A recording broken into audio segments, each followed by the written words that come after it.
Hello and welcome to the Deep Dive Perspective, a show in which we try to get to the heart of issues which are often ducked or obfuscated or plain lied about by legacy media. Today's topic is immigration, perhaps the most inflammatory topic in Europe and America today. Donald Trump virtually came to power on the back of it, and I'd argue that here also the Reform Party is riding on the wave of their commitment to getting rid of immigration or immigrants one way or another. How realistic is that? What impact do immigrants really have on Europe? Why has immigration been allowed to happen if it has become so problematic? Who committed the policy decisions which got us to the stage we're at? Whatever the realities behind it, the fact is, on the ground, 50% of people here in Britain, for instance, are really troubled by immigration and worried about its impact on the social, cultural, and other dynamics of British society. 16% of people who come from the immigration connections over the last about decade or so are basically from that fraternity of immigrants. And it's now becoming a potential flashpoint where far-right groups are rising up across Europe as well as England and America to take advantage of this and actually cause huge amounts of problems within the society here. With me in the studio to break this down, to analyze this, is Michael J. Springman, author of Goodbye Europe, Hello Chaos. And well before its time, Michael was addressing these issues. So I'm going to get him to perhaps unpack the origins and the current impact of immigration. Which are the myths and what are the realities of this phenomena? Michael, welcome to the show. Thank you for joining us. Okay. I'm happy to be here. It's always a pleasure to be on camera with you. Thank you. And this topic, of course, we visited it many moons ago, but it's become really topical now, and many of your prophecies came true. So I don't know whether we can officially declare you as an immigration prophet, but certainly a lot of what we've been fearing would happen certainly is happening in terms of the politics around immigration, perhaps the weaponization of immigration as a political tool for winning people over towards certain directions. First of all, your overview of what's happening today in America and perhaps Europe in light of your arguments and your book way back then that you wrote. Well, the book, Goodbye Europe, Hello Chaos, Merkel's Migrant Bomb, which was published about 10 years ago and has been since translated into German as Überhaupt, Europa, Deutschland und die Migrantenkrise, as well as in Spanish. I'm trying to struggle with the Spanish. I'm not good at that. It's something like Adios Europa, Bienvenuto Caos, La Bomba de Merkel. Pretty much works over an analysis of another book, Kelly Greenhill's Weapons of Mass Migration. And the issue in Europe and in the United States has been the situation where you have a set pattern of bringing in foreigners to your country. They can, in the United States, it's aimed at uniting families. So you have mothers and fathers and children and so forth can file for each other. And there are provisions in the United States for bringing in businessmen and workers and experts of various kinds. And you have strict requirements, and you generally pay a lot of money to do this. The situation is not unique to the U.S. Canada, for example, does not unite families. It has provisions, like Australia does, for bringing in people with lots of money and lots of education. And you can essentially buy your way into the country if you have enough money, or if you have enough degrees, you can come in as an expert of some kind or another. And what's happened in the United States and in Europe is basically the results of wars and destabilizations and invasions and such like. For example, in the United States, in my book, Goodbye Europe, you've got a list on one page or two of countries in which the United States has intervened south of the Rio Grande, or maybe the Rio Bravo if you're Mexican. And it's goes back really to the beginning of the last century, where the Marines were in the Caribbean, and General Smedley Butler, a Marine general, said that he was a hitman for America's corporations. This went on into the late 20th century and the beginning of this century, where you overthrow the government of Brazil, you overthrow the government of Bolivia, and you pick your country, and the United States has either invaded, occupied, or somehow destabilized or overthrown the government. This drives waves of migrants out of failing countries, which is one of the points that Kelly Greenhill makes in her book. Same thing happened in Europe. You didn't hear Angela Merkel, mother of the nation, screaming that, my God, you Americans, you've got to stop bombing Iraq. You've got to stop putting sanctions on Iran. You've got to stop supporting the wrong factions in Lebanon. You've got to stop trying to overthrow the government of Syria, and so forth. And you didn't hear a word about that, but it was, oh, welcome, welcome. We'll give you candy and flowers to people who have no ties of language, or culture, religion, or anything else to Europe.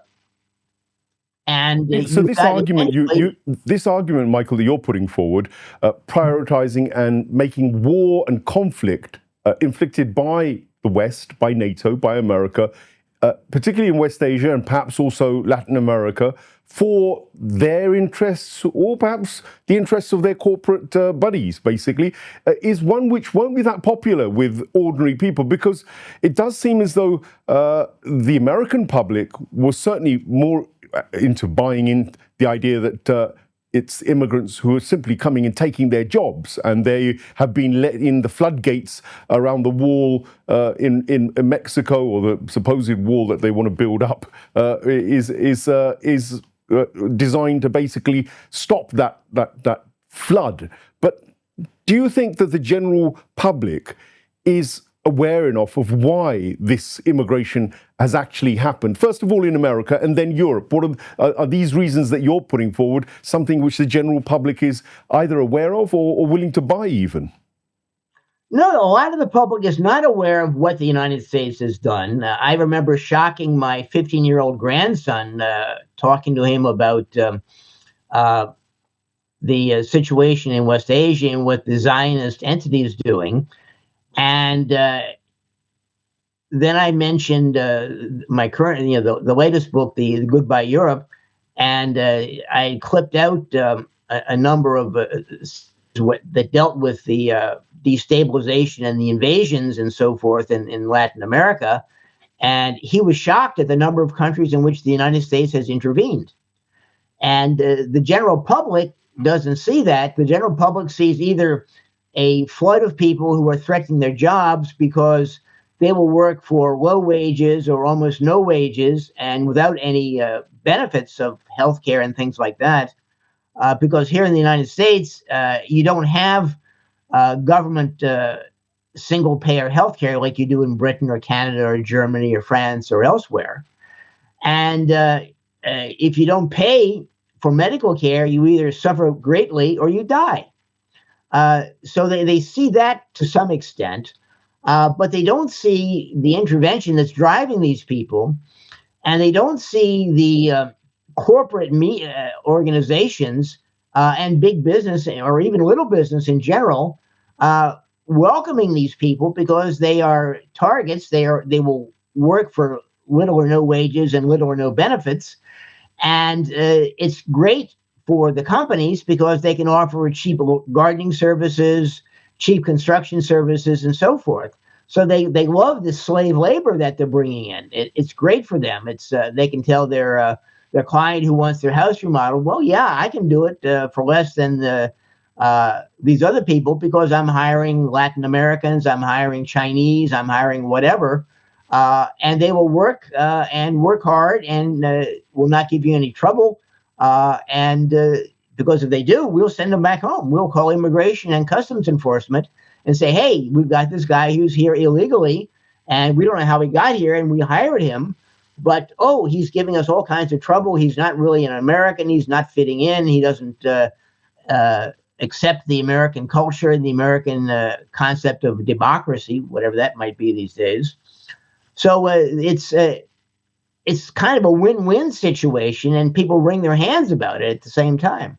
So this idea of the cultural change, the threat that Westerners feel, Americans or whoever in Europe or England, it's palpable. I mean, people now, I think even the ordinary middle-class person, working class people, whatever they are, they all seem to be worried. And on the back of that worry, it does seem as though the politics of these nations has adapted. So the populist movements of Donald Trump and, say, Nigel Farage, just two examples, it's all across Europe as well, are all cashing in on this. And it's working because, usually people go to elections on single issues. They vote single issue or maybe at the most 3 issues. So they might pick law and order. They'll usually pick economics, and the situation money-wise, and immigration. These 3 have always been very high up on the reasons why people vote a certain direction.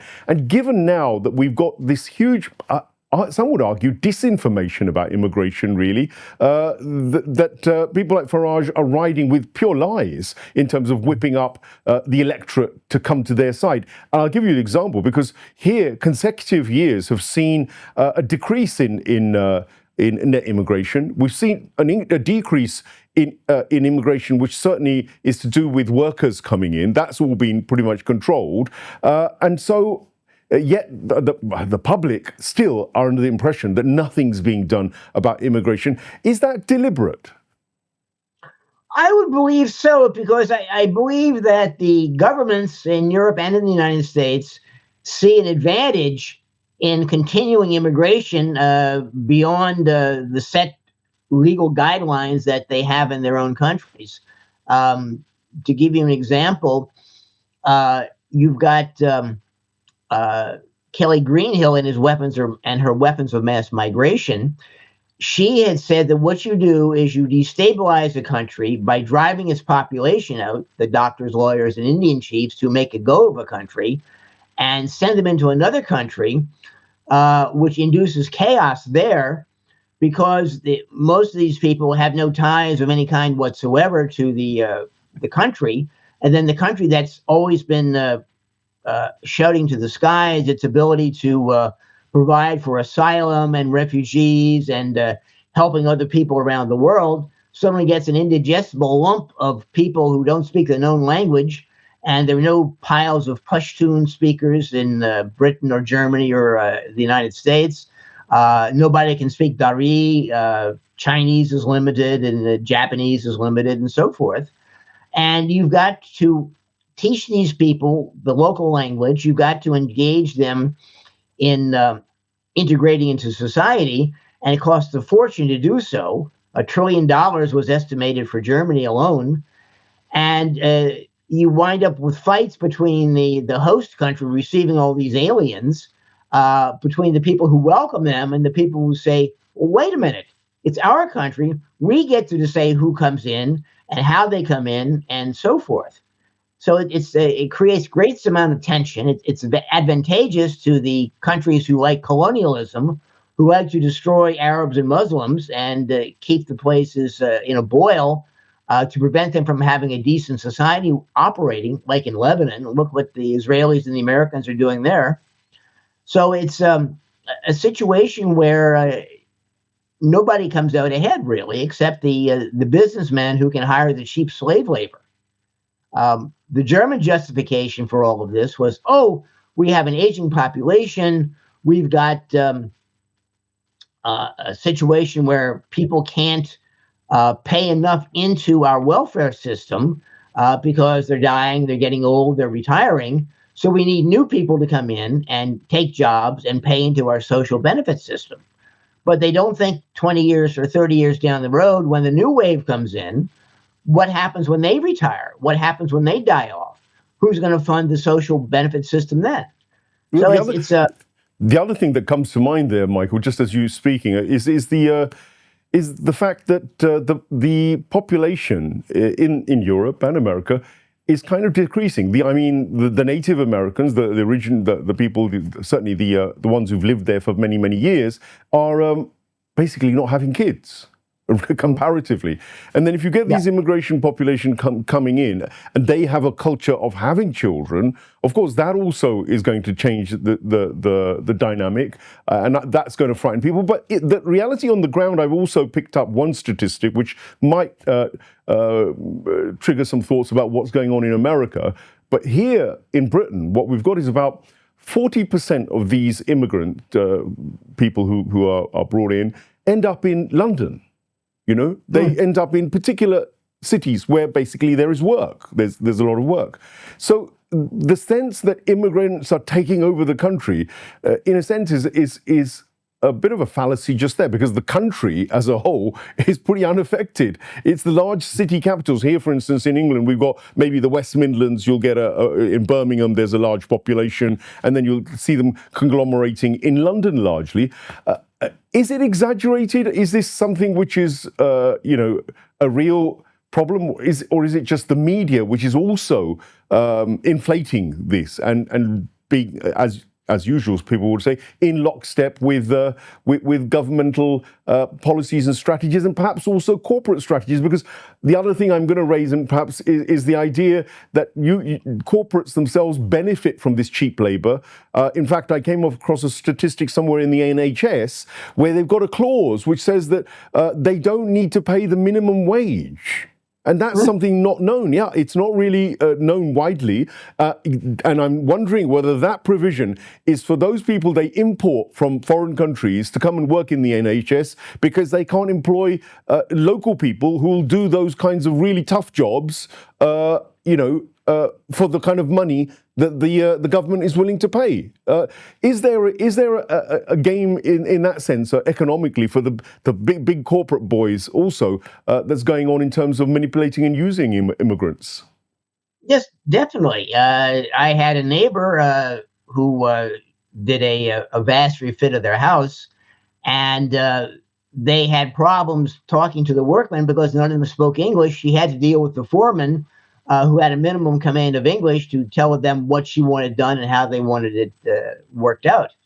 It's the media loves the migrants. They keep saying, "Oh, they're coming here for a better life. They're leaving chaos behind. They're leaving a wrecked Syria. They're leaving a wrecked Iraq. They're leaving a wrecked Honduras with death squads and things like this. And all they want is a better life." But by being non-discriminatory and bringing these people in, you have situations like you had in Austria not long ago, where this guy, I think he was an Afghan, raped a 10-year-old boy at a swimming pool because he said he had a sexual emergency. Well, this is good that you've raised such a kind of harrowing case, because of course every time you get an incident like this, it'll be inflated by government. The government will, and it'll be inflated perhaps by the media far more, again to sort of create this kind of environment of hate, which some people have pointed to, because clearly immigration and the issue of immigration does create division. It creates resentment amongst the mainstream, and that subsequently pours into another couple of social phenomena like Islamophobia, for instance, racism in general, and the fragmentation of society on that level, which does actually on the ground translate into violence as well. To what extent do you think what the governments and the media are doing in terms of the way they're handling this whole immigration issue is going to cause medium, long-term unrest, even community, intercommunal sort of violence? Well, I certainly believe that this media cooperation with government, downplaying and massaging the data and the reality, creates more problems than it solves. in Germany, for example, there was an Afghan again who murdered a medical student on her way home from a party in Freiburg in southwest Germany in Baden-Württemberg. And he simply raped her and then put her in a creek and drowned her in the water. And her father was a high-ranking EU official, and the German government kept downplaying this. The guy had a long history of throwing a woman off a cliff in Greece, and then he ran for asylum to another country. Then he ran to Germany, and then they found out that he was pleading for mercy from the court because he was so young. And they did a bone test, and the guy was a lot older than he claimed to be. And by chance, go ahead. The narrative of economics is also generally loaded against the immigrants, by and large, by the media and politicians. Nobody really talks too much about, immigrants who come in and do work hard, which is the overwhelming majority from the statistics I see here. They do contribute to society fairly. They've been responsible in many ways for building the wealth of America and Europe. Yet that all seems to all now be brushed aside, and the focus is all on immigrants who are on benefits, coming in, leeching off the state, taking money. That's the narrative I see mostly on the media front. Again, that's a kind of a recipe for creating intercommunal hate. So the immigrants who are already here, who have been working really hard, are also being tarred potentially with the same brush as, say, some of the ones who are lax and who may be abusing the system. But it does seem that we're faced with this general perception that's being pushed out, certainly by Reform and even Donald Trump, I would argue, that actually immigrants are a bad thing. But the statistics on the ground seem to indicate that actually immigrants generate wealth, and they also do the kind of jobs which the mainstream fraternity don't want to do. Take them away from the situation. What would be, do you think, the result? And this is where I'm coming to with our conclusions, is what do you see the results of a policy where immigration is perhaps zeroed, for instance? Would it prosper? The community, the society here, would it really prosper? Well, I think a lot of people, I shouldn't say I think, I in my view, part of the issue is the economies of the United States and Europe are not good, despite they claiming no inflation and everybody can get a job that wants one. That isn't happening in the U.S. Same thing for Europe. Germany hasn't had any real growth in 2 years. And I think as a sick economy with people at the bottom fighting for what's available and are desperate, and the natives of the U.S. and Europe see the aliens as invaders, that they're going to take their jobs away because the economy is not doing well, it's not expanding. And in other instances, they always talk. My brother, for example, says, well, who's going to pick the grapes or tomatoes in California? And I say, well, you got two choices. You can either pay a decent wage to do this, or you can mechanize the situation. People get, I think, a set of blinders or a board in front of their faces, is one Chinese architect told me, where they don't see reality. They see what's right around them, and that's it. And what's on either side, but not what's in front. So in many instances, I'm confident to say that you have a bad economy. You have people that come in a flood, not in dribs and drabs, not in a situation where people want to become just like the natives. That worked in the U.S. up until recently, where my ancestors in the 19th century spoke German and not much English, until it got to the point where everybody in the family spoke English and no German at all. So I think it's a situation now where you have, say, in the United States, you've got these groups of aliens from whatever region or whatever ethnicity come, and they stay together and they stick together. And they don't move out of their little enclaves, their ghettos, where they speak their native language and have minimal interaction with the rest of the country.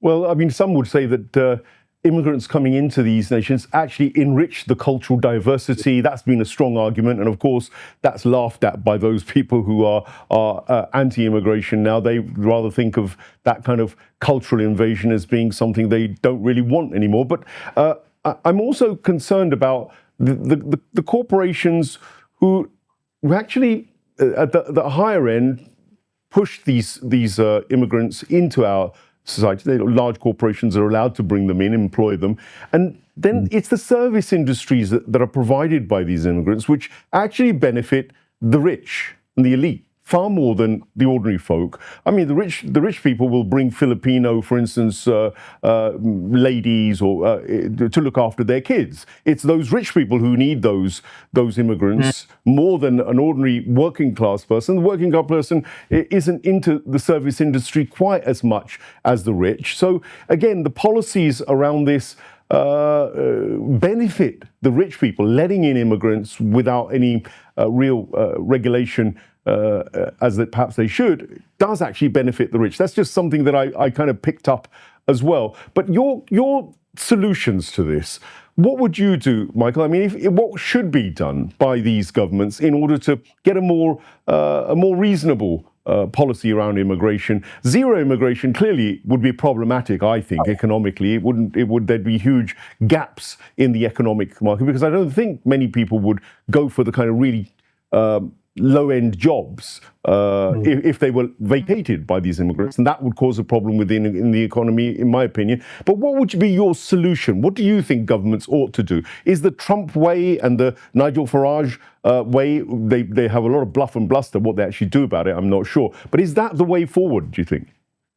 No, it's not. I mean, it's the right idea to control immigration according to the laws of the various countries involved.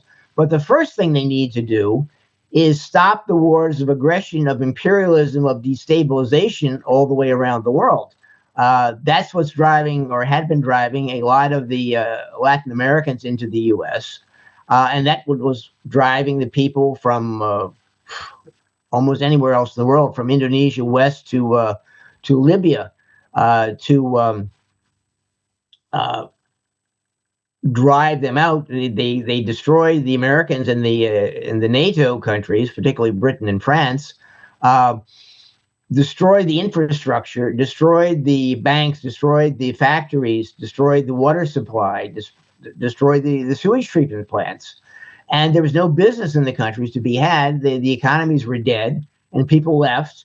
And their leaving was financed by intelligence services and by big business like Cisco set up, and along with George Soros, set up Wi-Fi towers and Wi-Fi programs and Apple iPhone programs to guide these people from somewhere in Syria, for example, to Dusseldorf, ensuring that if they had enough money, they could pay their way, and they would have interpreters along their route to help them. And that's absolutely wrong.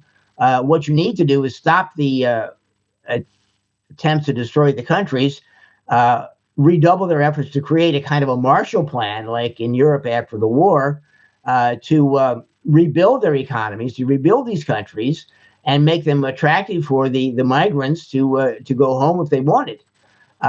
And I think the governments need to be more selective about who they bring in. What they've done with destroying Muammar Gaddafi and Libya, breaking it up into various pieces, he was the guy who was a stopper in the bottle from all the migrants from Africa. He would catch terrorists and send them home and tell the American congressmen, especially the ones who were Jews, that we've just caught these terrorists and packed them off to their own country. You better look at your foreign policy. In addition, he was the guy who kept sub-Saharan Africa out of Europe. He would send them home. And according to one guy I contacted when I was researching my book, he said there are more Africans being born every year than the economies there can take care of. And so naturally, they moved to the high benefit economies in Europe. No, thank you very much, Michael J. Springman, for your very kind of thought-provoking analysis there. And there we have it. You make your own minds up. Certainly, this is a counter-narrative to the usual one you're going to hear about immigration in mainstream media. Mainstream media, the politicians will have you believe that actually it's the immigrants that are the problem. They're causing all of this, and they are the ones that you should hate, and they're the ones you should target. I think from the narrative that Michael's put forward there very powerfully, it's very clear that there's far more going on around immigration. The corporates' desire to bring in immigrants that serve their needs and not necessarily the needs of the country. The actual media, which inflates certain aspects of immigration in terms of, benefit cheats or people who are taking money out of the system without balancing it and talking about those immigrants who've served the country and are actually the drivers of its wealth. You also, of course, won't hear Nigel Farage and Donald Trump talking about their wars, their forever wars, and that seems to be the fundamental reason that Michael's outlined for why we have immigration. The economic migration or immigration that's taking place is because people can't eat. They're poor. They don't have the money or the infrastructure or in their own countries. Their own governments are usually puppet governments run by the neoliberal corporate elites and the US empire, and therefore they don't care about their people. And it's almost a marriage made in heaven for those who are plundering the wealth of those other nations to blame immigrants for this, while in reality it seems to me that it's Western governments, it's the corporate elite who are almost engineering policies which create this perpetual issue around immigration.